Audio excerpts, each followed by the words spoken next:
The sun had already started to sink behind the tall buildings of the city when Marcus Johnson finally turned his car into his neighborhood. The sky was painted with soft shades of orange and pink, and for a moment, the world felt calm. He loosened his tie and took a deep breath. After a long day at work, this was the moment he always looked forward to, the drive back to his home, to the place he had built for himself with years of hard work. Marcus was a man who lived quietly. He never asked for attention. He had worked his way through school, joined the FBI after years of dedication, and slowly earned the respect of his colleagues. But when he came back to this neighborhood, he didn't carry himself like an officer, or like someone with power. He came back simply as Marcus, the boy who grew up here, the man who had bought a little brick house on the corner because it reminded him of his childhood. The street looked the same as always. Kids played on the sidewalk, their laughter carrying in the air. A few old neighbors sat on their porches, rocking chairs creaking as they waved at one another. Dogs barked behind fences. The place was far from perfect, but to Marcus, it was home. Every time he turned onto that street, he felt a sense of peace that no office, no title, no badge could give him. He parked his car in front of his house and stepped out, stretching his tired body. The evening air was warm but gentle, and he smiled to himself as he looked at the small garden he had planted months ago. The flowers were beginning to bloom, splashes of color brightening the front yard. He remembered his mother's words, "Plant something that will grow, Marcus. It reminds you that life can be gentle, too."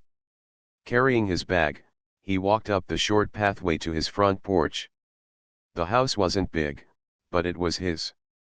Every brick, every window, every corner held his pride. He had saved for years to buy this place, determined to live in a home that carried both comfort and history. For Marcus, it wasn't just a building. It was proof that all his struggles, all his sacrifices, had led to something solid. Something permanent. As he reached the porch, he paused and looked around. The neighborhood was alive in the way it always was at this hour. Teenagers leaned on bikes, talking loudly, their voices mixing with the sound of distant music. An old man across the street waved at him, and Marcus lifted his hand in return. Everything felt normal. Safe. But then, out of the corner of his eye, Marcus noticed something unusual. Down the street, a patrol car had slowed its pace. Its headlights shone across the road even though it wasn't yet fully dark. At first, Marcus didn't think much of it. Police cars drove through neighborhoods all the time. He had been on the other side of that wheel many times himself, watching from behind the glass as people went about their evenings. He turned back to his door, slipping his key into the lock, but the sound of tires crunching closer pulled his attention again. The patrol car had stopped. Not at the corner. Not by the kids playing in the street. Not near the noise of the music. It had stopped in front of his house. Marcus frowned, his key still in his hand. The doors of the patrol car opened, and two officers stepped out. Their movements were sharp, practiced, the kind that spoke of authority. But there was something else in their eyes as they looked at him, not recognition, not greeting, but suspicion. The peace Marcus had carried from his drive home slowly slipped away. He knew that look. He had seen it before, too many times in his life. Before the badge. Before the suit. Before anyone ever called him Agent Johnson. The officers started walking toward him, their faces set in stone. The sound of their boots hitting the pavement echoed louder than it should have in the quiet evening. Neighbors had begun to notice. Curtains shifted in nearby houses. The kids on bikes stopped their chatter, their eyes darting between Marcus and the officers. Marcus stood still on his porch, his hand tightening around his keys. His home, his safe space, suddenly felt different. It felt like a stage, like everyone was waiting to see what would happen. He told himself to breathe. He told himself not to assume. Maybe they were here for something else. Maybe it was nothing. But deep inside, in the place where memory and experience lived, Marcus already knew. This wasn't random. This wasn't nothing. They weren't looking past him, they were looking at him. The evening sky was still beautiful. The soft orange was now melting into purple, and the world looked almost calm from a distance. But for Marcus Johnson, standing on his own front porch, the peace was gone. He had come home to rest. Instead, he was about to face a test he never asked for. And in that moment, he didn't know just how far it was going to go. The two officers walked closer, their eyes fixed on Marcus as if they had already decided who he was. The sound of their heavy boots pressed against the quietness of the evening, and with every step, the calmness Marcus had felt when he arrived home began to fade. "Good evening, sir," one of the officers said, his voice firm, almost sharp. His partner stayed silent, his hand resting near his belt as though he was ready for something to happen. "What are you doing here?" Marcus blinked, taken aback by the question. "What am I doing here?" he repeated softly. "This is my house." The officer raised an eyebrow, his eyes narrowing. "We've had reports of suspicious activity. Someone said a man was seen entering this property." He looked Marcus up and down, his gaze full of doubt. "Can you prove you live here?" Marcus took a slow breath. He had trained for high-pressure situations in his job. He had stood in rooms where quick judgment meant everything. But he had not expected to use those skills on his own front porch. "I don't know what reports you're talking about," Marcus said calmly, "but this is my home. I just got back from work." The second officer, the quiet one, took a step forward. His voice was lower, but no less suspicious. "Mind showing us some identification?" Marcus nodded, though his heart ached at the request. He wasn't angry yet, not fully. But there was something painful about being asked to prove that the place you called your own actually belonged to you. He reached for his wallet slowly, making sure his movements were clear, his mind flashing back to all the times he had warned others about keeping their hands visible. As he pulled out his driver's license, he held it out for the officer to see. The man took it, glancing at the card, then at Marcus, then back at the card. Still, his expression didn't soften. "This says you live here," the officer muttered, "but anyone can carry an ID. You could have picked this up from somewhere." Marcus's jaw tightened. He kept his voice calm, steady. "That's my license. That's my name. That's my address. I live here." The quiet officer looked past Marcus, eyeing the front door. "If this is really your home," he said slowly, "why were you struggling with the lock when we arrived?" Marcus almost laughed at the question, though it was far from funny. "Struggling," he said. "I was just unlocking my door. The key sticks sometimes." He held up the small key between his fingers. "Old house, old lock. You can ask anyone around here, I've lived here for years." But the officers didn't look convinced. Instead, they exchanged a glance that Marcus knew too well. It was the kind of glance that said, "We don't believe you. We've already made up our minds." The neighbors were watching more openly now. Curtains were pulled back, and people stood on their porches pretending not to stare. Marcus could feel their eyes on him, and the heat of embarrassment began to rise in his chest. He wasn't just defending himself to these officers, he was being put on display, judged in front of his own community. "Sir," the first officer said, his voice sharp again, "step away from the door." Marcus's heart sank. He looked at the door, the one place in the world where he should have felt safe, and then back at the officers. He wanted to protest, to shout, to tell them how ridiculous this was. But years of training whispered in his mind, "Stay calm. Don't escalate." He stepped back, though the movement felt heavy, like a weight pressing down on his chest. The officer nodded to his partner, who moved closer to the door, as if ready to test Marcus's words by entering his home. That was the moment Marcus felt a sharp wave of humiliation. His house. His keys. His ID. And still, none of it was enough. "Why are you treating me like this?" Marcus asked quietly. His voice carried a mix of sadness and disbelief. "I've given you proof. I've explained myself. What more do you want?" The first officer crossed his arms. "We'll decide when we're satisfied. Until then, you do as you're told." Marcus swallowed hard. He could feel the tension building inside him, but he forced it down. Losing his temper would only make things worse. Instead, he stood tall, his eyes steady even as his heart raced. The silence that followed was heavy. The sound of distant laughter from the kids on bikes seemed out of place now, as if it belonged to another world. A dog barked in the background, and the evening sky grew darker, but all Marcus could see were the two men standing between him and the safety of his own home. He thought of his years in service, the countless moments when he had been the one asking questions, demanding answers. He thought of how carefully he had learned to judge people, to balance authority with fairness. And now, here he was on the other side of that gaze, stripped of dignity by men who didn't even know his name beyond what they saw on a card.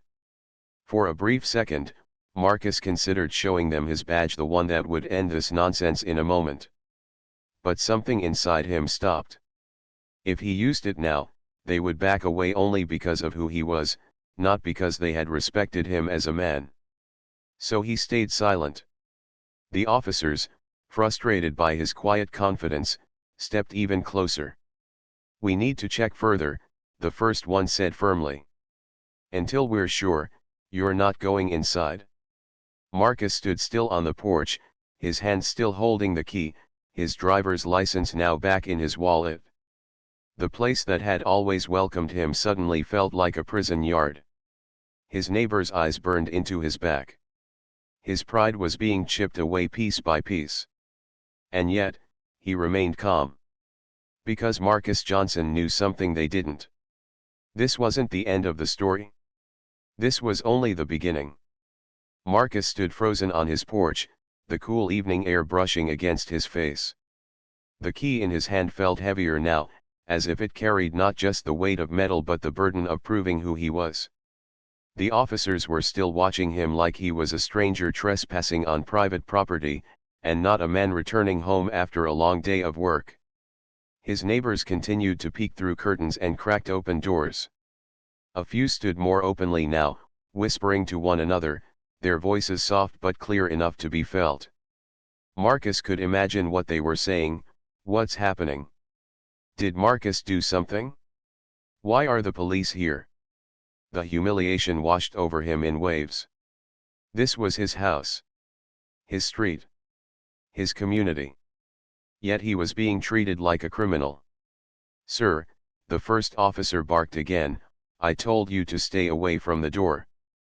Don't make us repeat ourselves." Marcus clenched his jaw but stepped back another pace. Every movement felt like surrender, like giving up a small piece of himself. He wanted to shout, to tell them that they were wrong, but years of training told him not to let anger speak for him. "I've already shown you my ID," Marcus said, his voice low but steady. "That is my name. That is my address. This is my house. What else do you want?" The second officer, still quiet but sharp, tilted his head toward the door. "Maybe we should check inside. If he really lives here, we'll find proof." Marcus's chest tightened. The thought of strangers entering his home without reason felt like a violation, not just of property but of trust. Everything inside that house told his story: the framed photographs of his parents, the bookshelf stacked with years of study, the simple furniture he had chosen with care. That was his safe space. The idea of it being questioned, inspected, doubted, made his stomach turn. "This is ridiculous," Marcus muttered, though mostly to himself. "What's ridiculous," the first officer snapped, "is you refusing to cooperate. If you really belong here, Then there's nothing to worry about. The words stung more than Marcus expected. He was cooperating. He had given them ID. He had stepped away when asked. He had kept his tone calm, his hands visible, his movements slow. Yet still, it was never enough. From across the street, a boy who had been riding his bike earlier now stood still, his wide eyes fixed on the scene. Marcus caught his gaze for a moment, and the boy quickly looked away. It struck Marcus deeply what example was being set here? That even a man who worked for one of the most respected institutions in the country could be treated as though he had no right to exist where he stood? The embarrassment burned hotter. He could almost feel the whispers spreading like smoke through the neighborhood. Tomorrow, people would talk about how the police stopped at Marcus Johnson's house. They would tell the story in bits and pieces, filling in gaps with imagination. And none of them would know the truth that he had been humiliated on his own porch for simply coming home. "Sir," the second officer said again, "let us check inside. It'll be quicker that way." Marcus shook his head firmly. "No. You're not walking into my house without a warrant.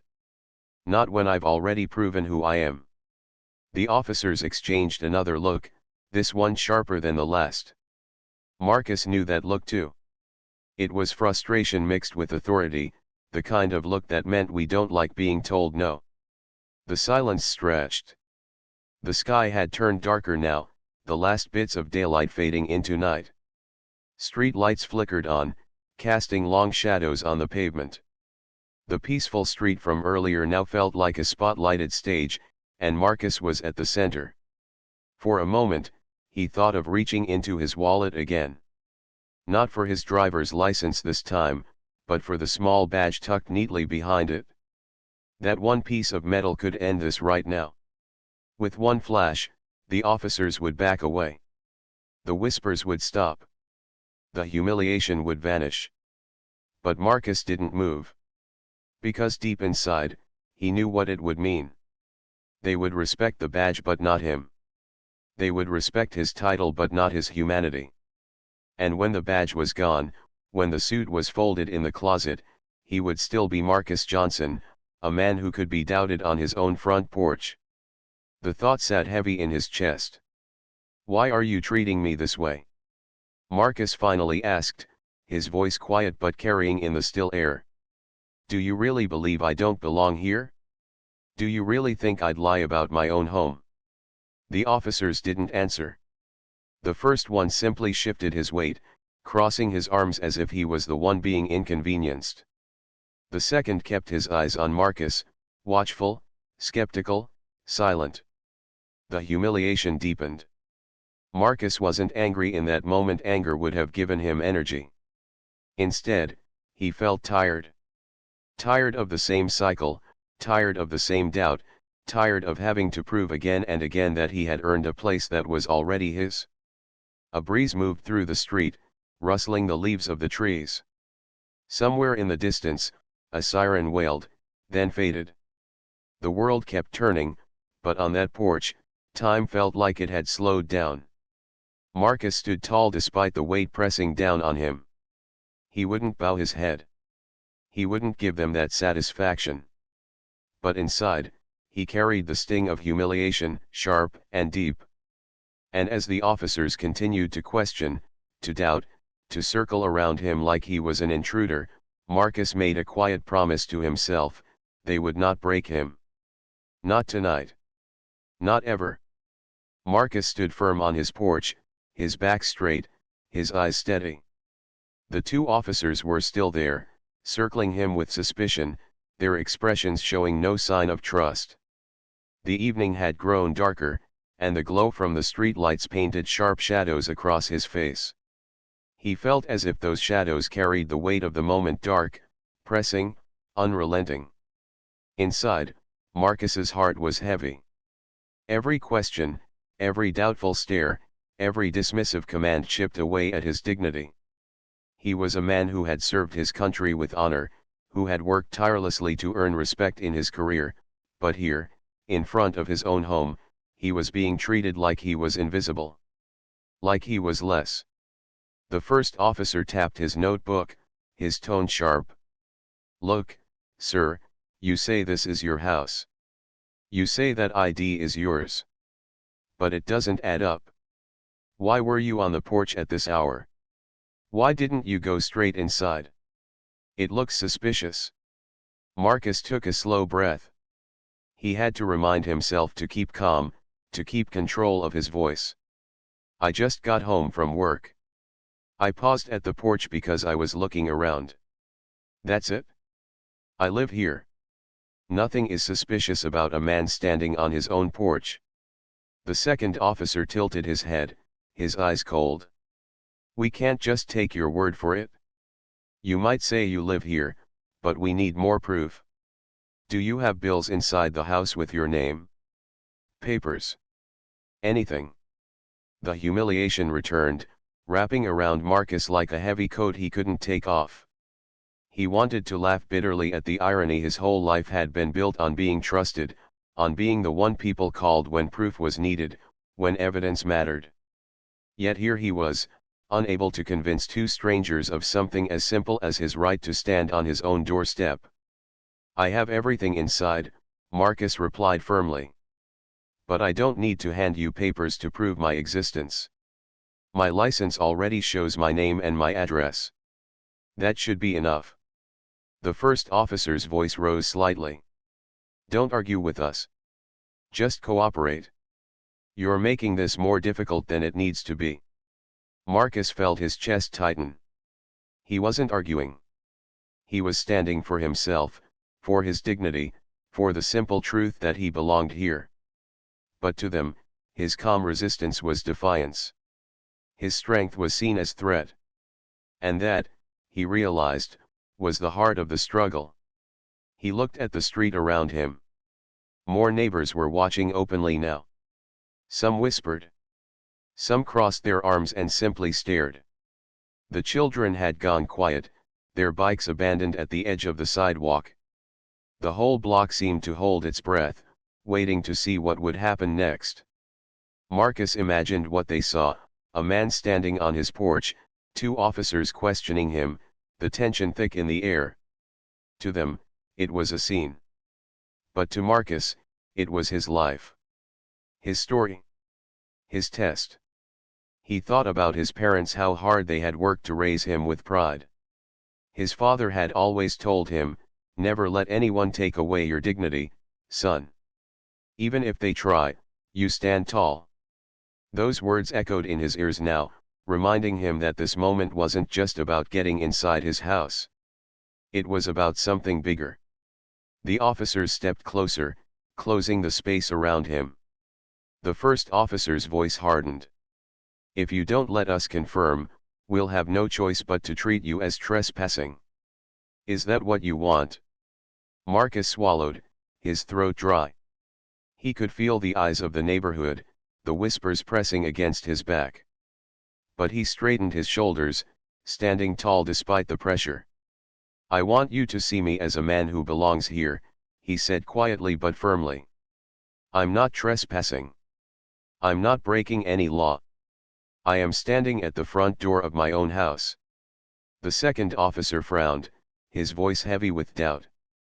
"Then why are you resisting us? If you're innocent, just let us in. Why drag this out?" Marcus's voice grew stronger, though still controlled. "Because my dignity matters. Because my home is my private space. Because I shouldn't have to give up every piece of myself just to prove what is already true. If I let you in without reason, I lose more than just privacy. I lose my right to be respected as a man." The silence that followed was thick. For a moment, even the officers seemed caught off guard by the weight of his words. Marcus's heart beat fast, but his face remained calm. He was tired, yes. Embarrassed, yes. But he refused to bend. The struggle wasn't about the door anymore. It wasn't even about the ID. It was about standing in the truth of who he was, even when no one else wanted to see it. The first officer finally spoke, his tone softer but still defensive. "We're just doing our job." Marcus looked him straight in the eye. and I'm just living my life. The difference is, when you finish your job, you go home. But I can't walk away from who I am. I carry this with me everywhere." The officer shifted uncomfortably, his authority faltering for just a moment. The second one looked away, his jaw tight. The neighbors were still watching. The silence around them wasn't just silence anymore, it was awareness. People were seeing, maybe for the first time, the weight Marcus carried simply for existing in his own space. The struggle for dignity wasn't loud. It wasn't violent. It wasn't marked by raised fists or angry shouts. It was in the steady way Marcus stood, the calm in his voice, the unshaken truth in his eyes. It was in refusing to let humiliation define him, in choosing to hold onto his worth even when others tried to strip it away. The officers didn't back down, but they didn't step further either. The moment had reached a strange balance, tension hanging in the air, power and pride clashing silently on a porch that had once been a symbol of peace. Marcus knew the night wasn't over. The test wasn't done. But as he stood there, holding onto his dignity with quiet strength, he reminded himself of one thing: they could question his ID. They could doubt his address. They could even try to push him away from his own door. But they could not take away his dignity unless he let them. And Marcus Johnson refused to let them. The air felt heavier as the minutes stretched on. Marcus stood firm on his porch, still refusing to give up the dignity he had fought so hard to hold onto.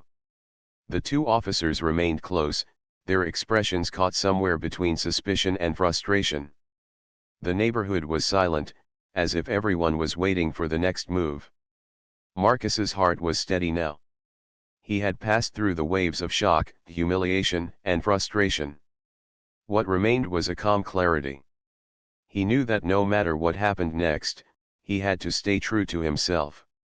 The first officer finally broke the silence. His voice was sharp, though Marcus noticed the faint edge of hesitation now. "Sir, I'm going to ask you one more time. If you live here, then prove it.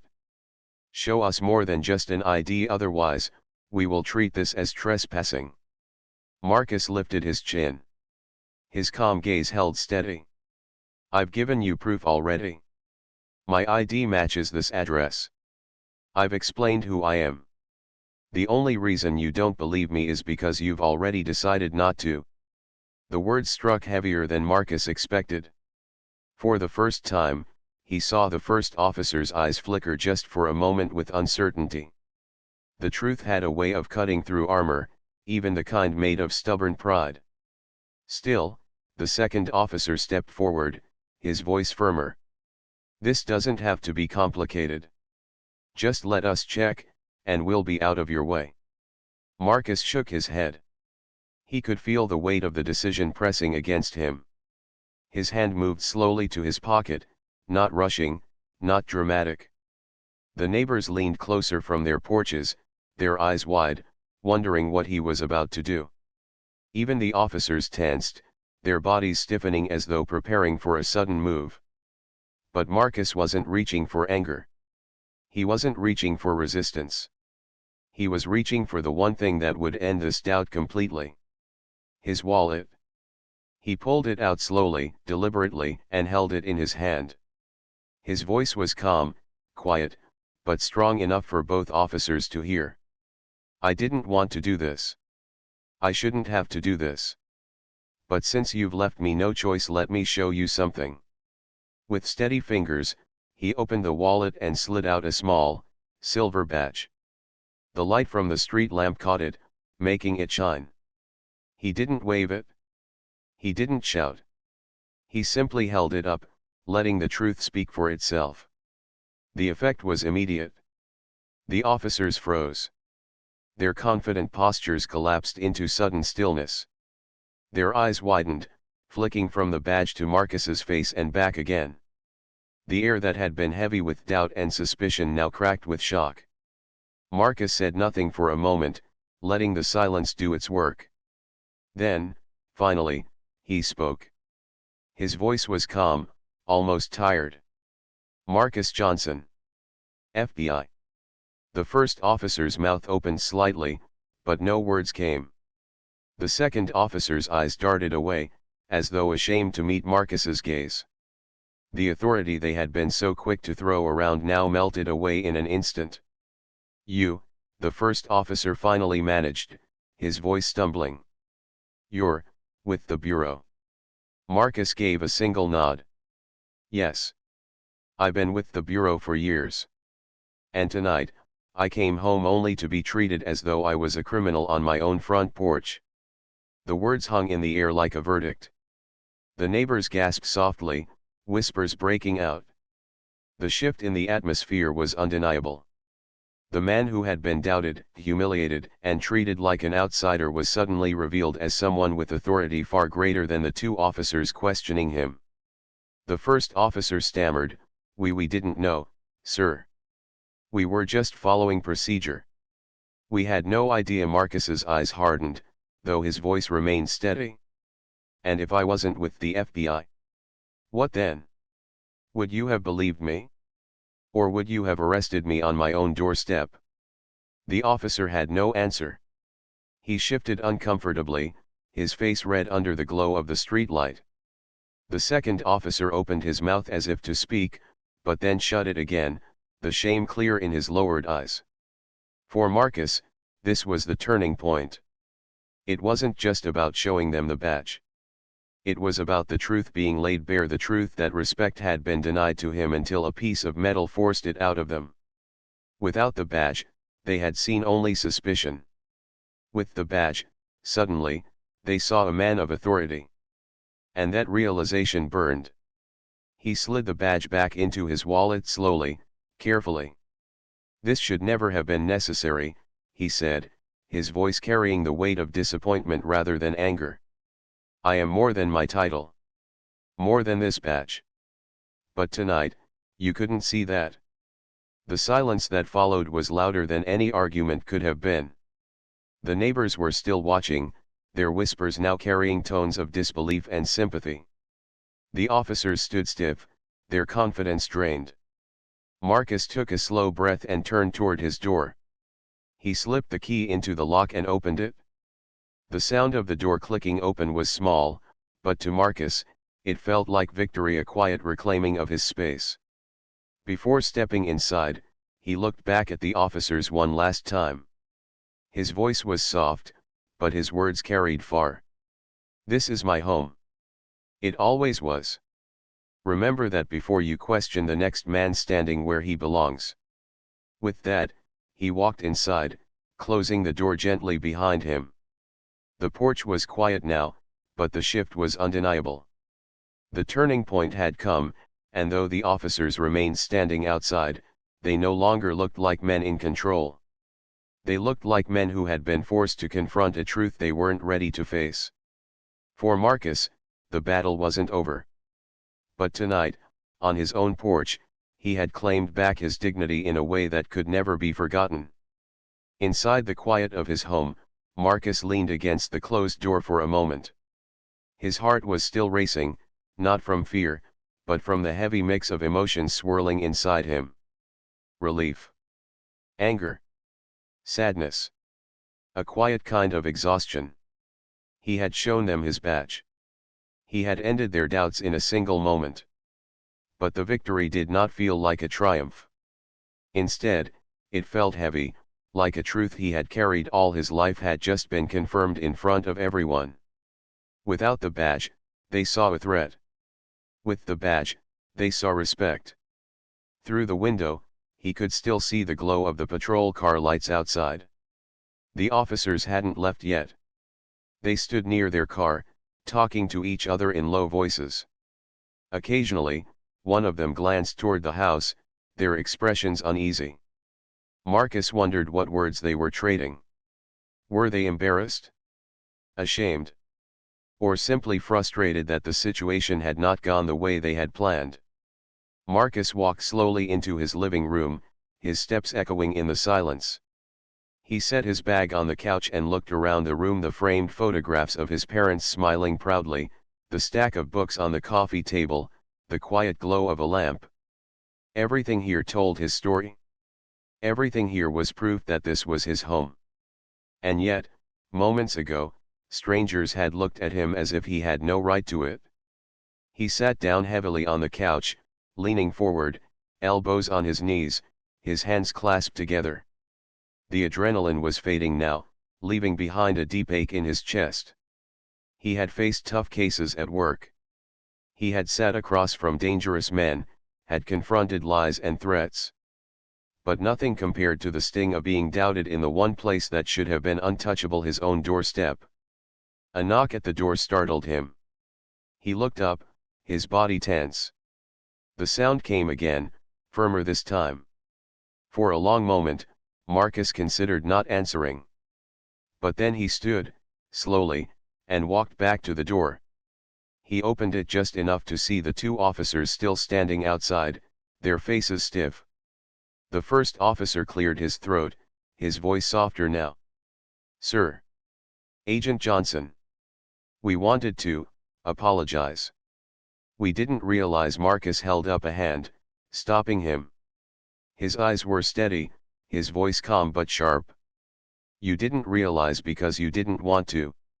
You didn't ask. You didn't listen. You looked at me and made your decision before I spoke a word." The officer's mouth closed. He had no defense. The second officer shifted uncomfortably. "We were just trying to do our job." Marcus's eyes narrowed. His voice carried quiet power. "Your job is to protect. To serve. To see people as human beings first. Tonight, you didn't do that. Not for me. Not for the man standing on his own porch." The words hung in the night air. The officers lowered their gazes, their authority gone. For once, they were silent, forced to face the truth that Marcus had laid bare. From across the street, a voice called out softly. One of the neighbors, an older woman, stepped closer to her porch rail. "We see you, Marcus. We know this is your home." Her words carried across the block, and slowly, others began to nod, murmuring agreement. The silence that had once been filled with whispers of doubt now shifted into quiet support. Marcus felt the weight in his chest ease just a little. For so long, he had stood alone in that confrontation. But now, the truth was out in the open, and the community could see it too. He turned back to the officers, his voice firm. "You'll leave now. And you'll remember this moment. Not because I had a badge, but because you failed to see the man standing before you." The first officer nodded stiffly, his face pale under the streetlight. The second avoided eye contact completely.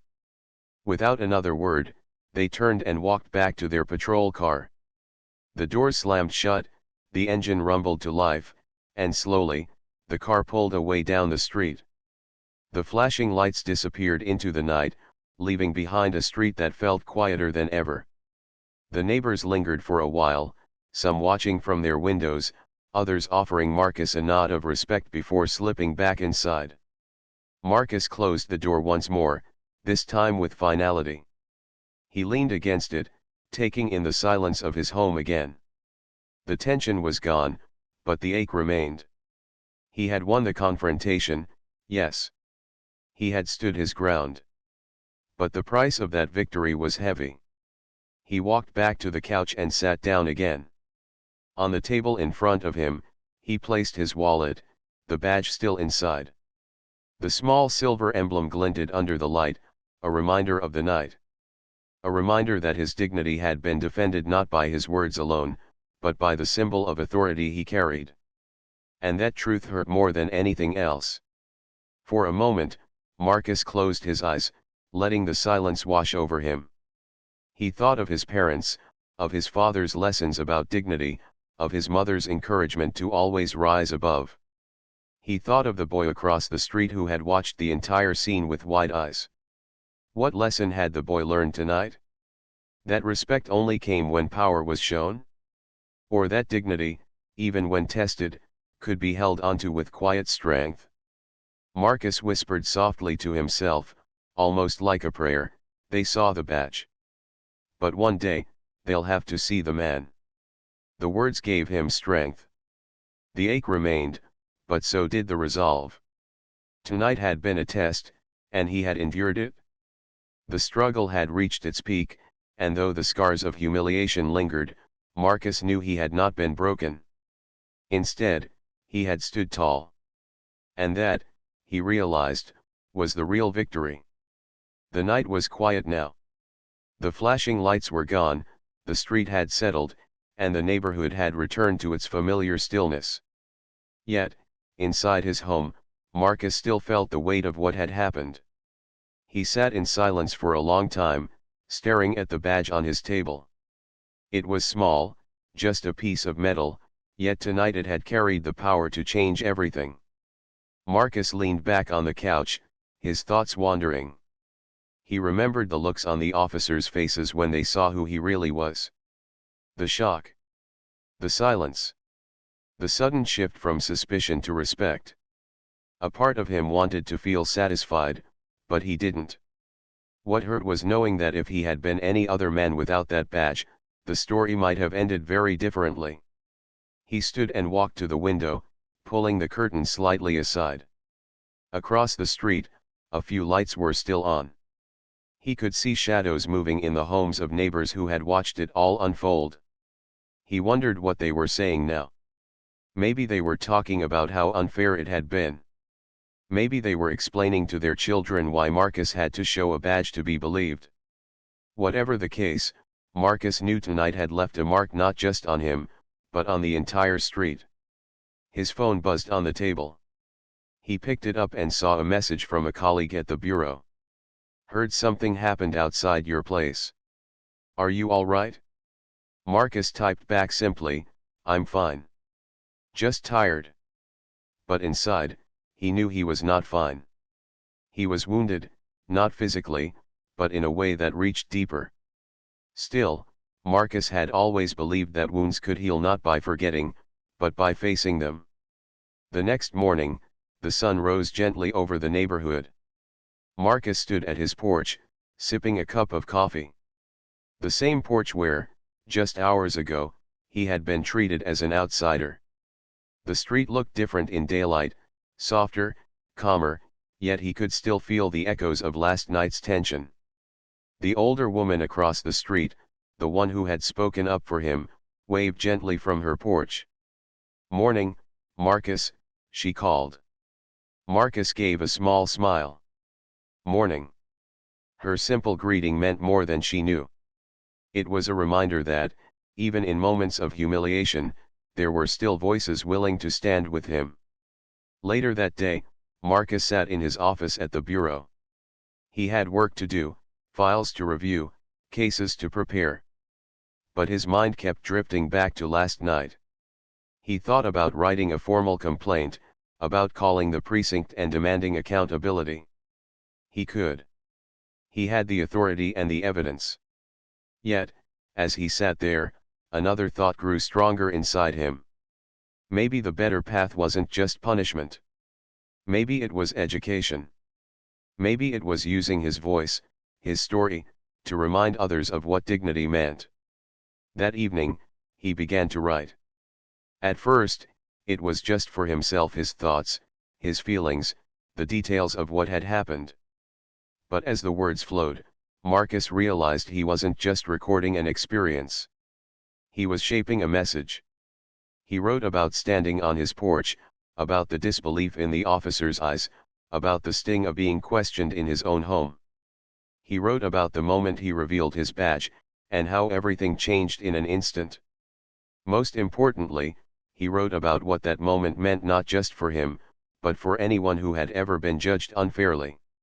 When he finished, he sat back and read his words. They were simple, honest, and heavy with truth. He didn't know yet where he would share them, but he knew they were important. Days passed, and life in the neighborhood began to settle again. The patrol car did not return. The whispers faded. But people still glanced at Marcus with a new kind of respect, one that wasn't just about his job, but about the quiet strength he had shown. One evening, as Marcus walked to his mailbox, the young boy from down the street approached him. The boy looked shy, but curious. "Mr. Marcus," he asked softly, "were you scared that night?" Marcus knelt down so he was eye level with the boy. He thought for a moment before answering. "I wasn't scared. I was hurt. But sometimes, when you know you're right, you stand tall anyway. Even when it's hard." The boy nodded slowly, his eyes wide. "You stood tall," he whispered. Marcus smiled, patting the boy's shoulder. "And you can too. Always remember, your worth doesn't come from what others think. It comes from knowing who you are." The boy ran back to his house, and Marcus watched him go, feeling a quiet peace. Maybe that was why last night had happened, not just to test him, but to show others, especially the younger ones, what dignity looked like when it was challenged. That night, Marcus sat on his porch again, the summer air warm around him. He looked up at the stars, their quiet glow steady and calm. He thought about his parents, about the values they had given him, about the journey that had brought him here. He whispered softly into the night, as if speaking to them, "I held my ground. I didn't let them take my dignity. I hope you're proud." The stars seemed to shine a little brighter, and Marcus felt a calm settle over him. The scars of that night would not disappear quickly, but they no longer felt like chains. Instead, they felt like reminders of his strength. The resolution was not in the apology of the officers, nor in the silence that followed. It was in the truth Marcus carried forward that dignity was not something to be handed over or taken away. It was his to protect, his to hold, and his to show the world, no matter the cost. And as he sat there in the quiet, Marcus knew one thing for certain: his story was not just his own.